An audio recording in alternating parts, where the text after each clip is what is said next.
Hi everybody, this is Carla Wills Brandon. Actually, I'm coming to you this time from my office in Friendswood, Texas. The island is packed right now, packed with tourists flowing in to celebrate Memorial Day.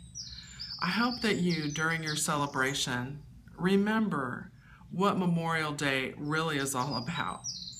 Yes, enjoy the barbecues, but understand it's not just about getting drunk and going crazy. It really is about honoring those military relatives and friends of ours who went the distance to make sure that we had the right to free speech and a whole lot of other wonderful, wonderful things that many of us take for granted.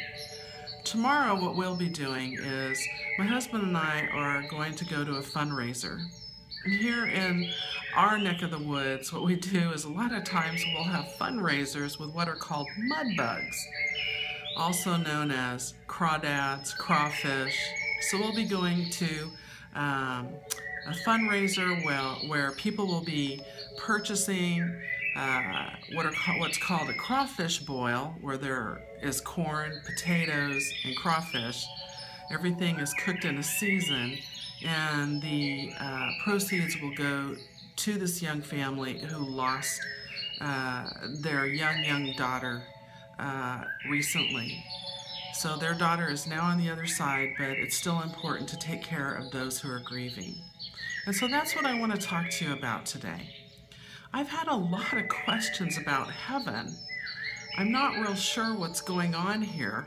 Some sort of zeitgeist where everybody asks the same question at once or comes up with the same idea at once. And so, of course, I went online, I went on YouTube, and I found the usual stuff. A lot of videos that have kind of a religious bent to them. And so I couldn't really find anything for those individuals that I try to serve.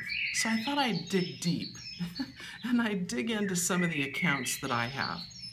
I read recently that when we cross over, what we do is we just relax. We hang out in a beautiful place and just sort of relax. And I thought, oh my Lord, I would have to, I don't know what I would do. I would go crazy in a place like that.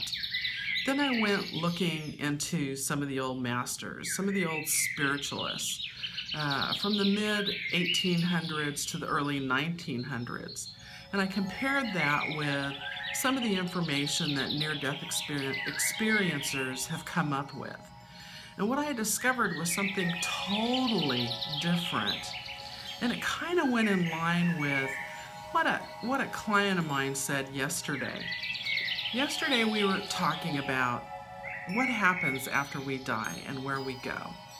And one of the things that this client had said to me was that she had had this long belief that, based on her religion, that when she crossed over, she went to a room, and she went to a particular room where she'd meet up with friends and family of her religion.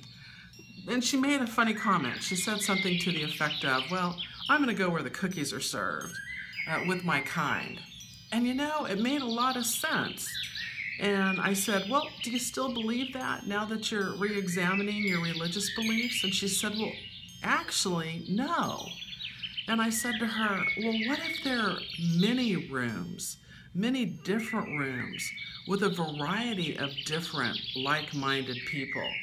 And maybe you could pop in and out and have cookies with a bunch of different people, that it wasn't just one system or belief, that it was about where you were at right before you passed. And she looked at me and she said, I can deal with that. And so that went along with what I've discovered, not only personally in some of my own meditations and mediumistic experiences, but also with some of my studies.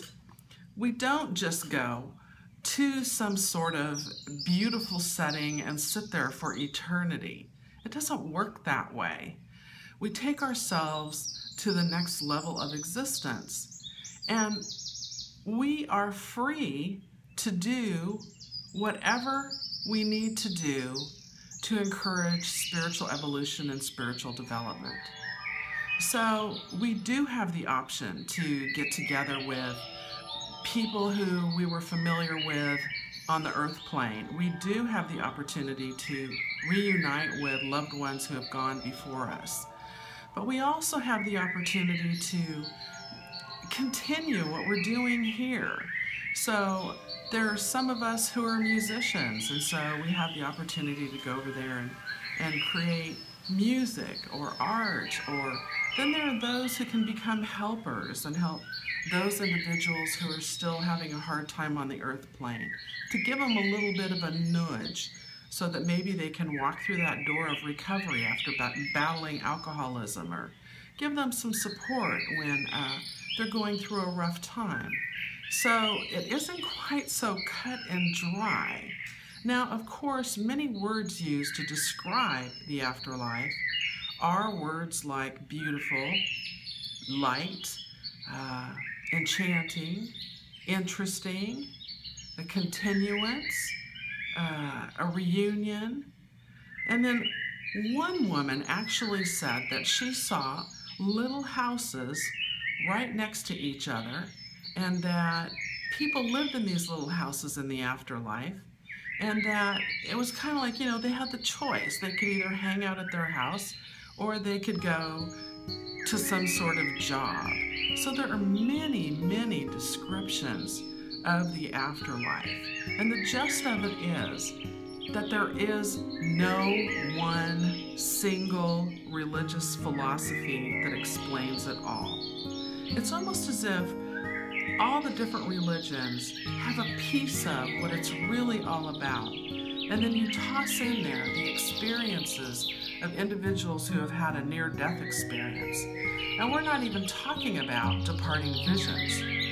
People, when they're getting ready to make that transition from this world to the next, will oftentimes talk about seeing hillsides or gardens or a party where all their relatives are waiting for them. What about this? Is it possible that when we cross over, we have a grand reunion with all of those that we love who have made the journey before us? That has come up so many times in the accounts I've investigated, and also in sitting at the bedside of those who are getting ready to cross over. So what if we do have the grand reunion? Then what we have is, as the near-death experiencers have told us, we then have a review. We have a review of what we have learned in this life. We take a look at those things that we have done that have been for our spiritual growth, and maybe those things that need a little bit more work. And what about this? You know, I don't speak Spanish worth a spit, and I live in a state where Spanish is a second language, and so I have to go study Spanish. Well, what if when we travel to the next dimension, maybe we haven't brushed up on something? Maybe there's a defect of character that we have that we're not real keen on, and it needs some work. What if maybe once we're on the other side, we have an opportunity to kind of clean that up? Or maybe we have an addiction, or we have unresolved childhood abuse, or we have some sort of resentment, and we cross over and we haven't really taken care of it on this side. But once we get to the afterlife, we have that opportunity to work that out with helpers. I had a dream years ago, and it was a dream about the afterlife, and I think it was a contact. I think it was an out-of-body dream because it made an imprint on me. It was one of those dreams that I never forgot. And I found myself standing in a long, long line, and I was going into a building. And I had just crossed over, but at that moment, I didn't know I had crossed over. And I was talking to a woman, an older woman, and she really was hysterical. She had such a sense of humor, and there was a real deep beauty within her. And she looked at me and she said, "It's not your time. It's not time for you to come." And she was very excited about meeting her relatives who had already made the journey. And then suddenly I found myself back in my bed, and I was wide awake. And I was so tearful. I was so tearful that I didn't get to complete the journey and see what was in that building and learn more about those people that I was standing in line with. So I think that for those of us who are here, we have things we're supposed to do. Even if we're in great pain and we feel like, as another client of mine yesterday said, I can't handle the pain anymore. Death feels like such a release. What we're supposed to do is we're supposed to stay here and find people who can help us and guide us so that we can learn from whatever it is that's going on. And then the journey will continue when it's time. If we do commit suicide, what we're going to do is we're going to have to clean up a huge mess once we cross over.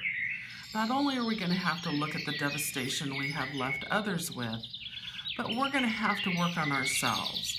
So we're not exactly going to remain in a beautiful space. No, we're going to have to go do some work. So we take ourselves to the other side. That's the message that I want to provide for you today.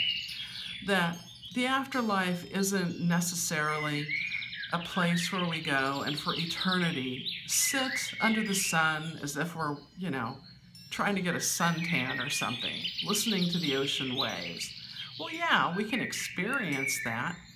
But if you're like me, you're going to get real bored and you're going to want to grow some more. And so after experiencing the glory of seeing what the afterlife is, what it can look like, and after the joy of meeting up with those who have gone before you, and after recognizing that life continues and the journey continues, what's going to happen is you'll rest for a while. I'll rest for a while. But then I'm going to want to pick myself up, pull myself up by my bootstraps, and I'm going to want to continue to learn and grow. So this is Carla Wills Brandon, once again wishing you a blessed, wonderful, happy, safe Memorial Weekend. And please feel free to email me at doctorsbrandon@live.com, or you can go to my website at www.carlawillsbrandon.com, or you can always find me on Facebook by just searching Carla Wills Brandon or Departing Visions or Deathbed Visions. Until then, take care.